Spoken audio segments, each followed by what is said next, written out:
su manimi vaikų literatūros ekspertė Eglė Baliutavičiūtė. Labas, Eglė, ant tavo rankose 3 knygos šiandien, ar ne? Taip, visų pirma, sveiki ir su šventėmis. Ir pradėsiu nuo klausimo. Ar žinote, kokia yra geriausia dovana švenčių proga? Hario Poterio turbūt knygų serija, bet tai jau tai greičiausiai amžinai tinkanti dovana. Laikas kartu. O knyga yra puiki proga perskaičius pasikalbėti apie knygą, turinį, apie naujus dalykus. Ir labai smagu, kad ir tarpušvenčių dabar galiu pristatyti 3 naujas knygas. Puiku, toks nematerialus pasiūlymas jūsų, bet labai gerai. Tai grįžkime prie knygų. Tai pirmoji knyga yra Artūro Konano Doilio knyga Sherlocko Holmeso nuotykių dalis, kraujo spalvos etiudas. Bet mes visi žinome, kad ta knyga buvo skirta suaugusiems, vyresniem paaugliam, o čia yra knyga vaikams nuo kokių 6 ar net 7. Netgi taip. Intriga. Taip, tai yra adaptacija. Skirtam jauniesiems skaitytojams, beje, galiu net parodyti be galo dideliu šriftu parašyta, tad vaikai, kurie paprastai labai baidosi smulkiai surašyto teksto, turės tikrą dovanėlę, kurią lengva skaityti. Na ir aišku, knyga seka pagrindinės tos originalios knygos siužetu, rastas negyvas vyras, jo kišenėje vizitinė kortelė su adresu ne Anglijoje, o Amerikoje. Na ir šitą bylą išspręsti pakviečiamas garsiausias detektyvas Sherlockas Holmesas, nes neegzistuoja byla, kurios jis nesugebėtų išspręsti.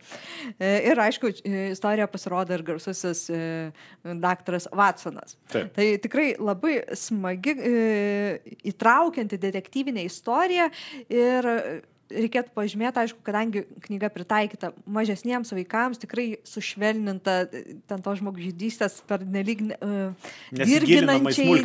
Taip, tokio dirginimo vaiko nėra, tik tai svarbiausios detalės. Ir ta autorė, kuri būtent adaptavo kūrinį, buvo tikrai giriama ir literatūros specialistų, ir bibliotekininkų, kaip puikiai išlaikiusi Artūro Konano Doilio tos literatūros nuotaiką, veikėjų originalumą, bet kartu puikiai atitaikiusi viską, kad tiktų mažiausiams skaitytojams. Puikiai. Gerai, keliaukime toliau per amžiaus kategoriją, čia vyresniems turbūt. Šiek tiek vyresniems, maždaug 10 metų. Aš čia laikau pirmąją knygos dalį, bet kalbėsiu daugiausia apie antrąją, kurią dabar skaitytojai ir klausytojai mato eteryje, tai yra Viešbutis debesyse. Čia pirmoji dalis, prasideda veiksmas taip, kad Hela su savo tėvais vyksta atostogų ir papuola į viešbutį laikinai apsistoti, kuriame ima dėtis keisti dalykai. Tėvai pradingsta, o visi vaikai turi surasti savo tėvus. Ir kad jie tai padarytų, jie turi įveikti labai daug savo baimių, perlipti per save, daug ko išmokti. Na ir atrodo, jiems pasiseka. Bet štai antroje knygos dalyje pasirodo, kad jie visai nepaspruko iš to viešbučio. Vaikai vis dar viešbutėje, tėvų vis dar nėra ir negana to vaikai praradę yra atmintį. Jie tiesiog galvoja, kad tėvai kažkur su lagaminais gal užsiėmė, o jie patys turi progą prisivalgyti nuostabiausių gerybių restorane. Ir jie valgo ir staiga Hela susipranta, kad kažkas yra negerai.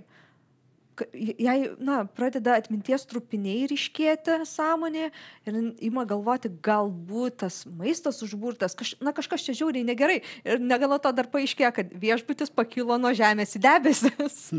Tai tikrai didžiulė staigmena, tokia nemaloni staigmena. Ir jinai šiaip netaip bando įtikinti visus vaikus, kad mestų tuos valgius, kad ir kokie jie nuostabus, ir pradėtų aiškintis, kas čia vyksta.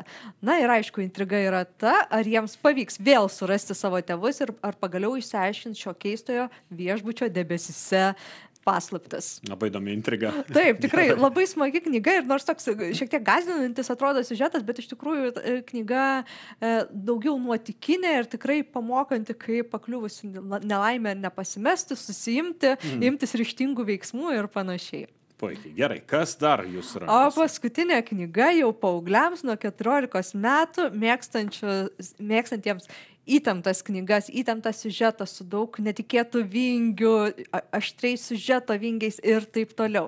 Na, istorija yra apie Rozaliną, kuri yra kilusi iš labai garsios vagių šeimos ir pati, nors jai dar tik 17, jau yra tikra profesionalė.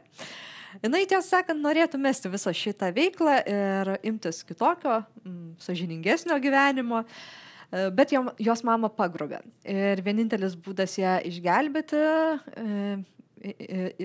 imtis įstoti į vagių žaidynės. Kas tos vagių žaidynės? Žinom, bado žaidynės, čia yra vagių žaidynės. Čia vagių, taip. Tai galima sakyti, tai toksai privatus ir labai nelegalus šou labai turtingiams, tik labai turtingiams žmonėm, kuriame dalyvauja geriausi pasaulio vagys. Jie turi rungtis ir kartais labai žiauriai rungtis, kad pelnytų pagrindinį prizą, kuris yra ko tik panorėsi. Tai gali būti ir milijardas, nesvarbu.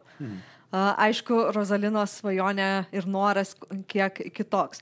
Na ir veiksmas ir sukasi apie tai, ar Rozalinai pavyks įveikti visus kitus vagis ir išvaduoti savo motiną. Ir aišku, jos tyko daug pavojų, jos priešai taip pat dalyvauja ir aišku, atsiranda jaunuolis, kuriuo jis susižavi, tai žodžiu ir romantinė linija, ir veiksmo linija, ir daug tokio aštraus veiksmo, tai tiem paaugliam, kurie mėgsta tokią literatūrą, aš manau, galėtų būti puikus naujųjų metų skaitinys pirmasis. Arba dovana galbūt, žinote. Arba dovana, taip, tikrai, bet tai tokia literatūra, kurią gali ir žinau, kad skaito kartais ir suaugusieji, kurie irgi nori tiesiog atsipalaiduoti ir gerai praleisti laiką, skaitydami tokią knygą, kurią galima įsivaizduoti galvoje kaip kokį Hollywoodo filmą.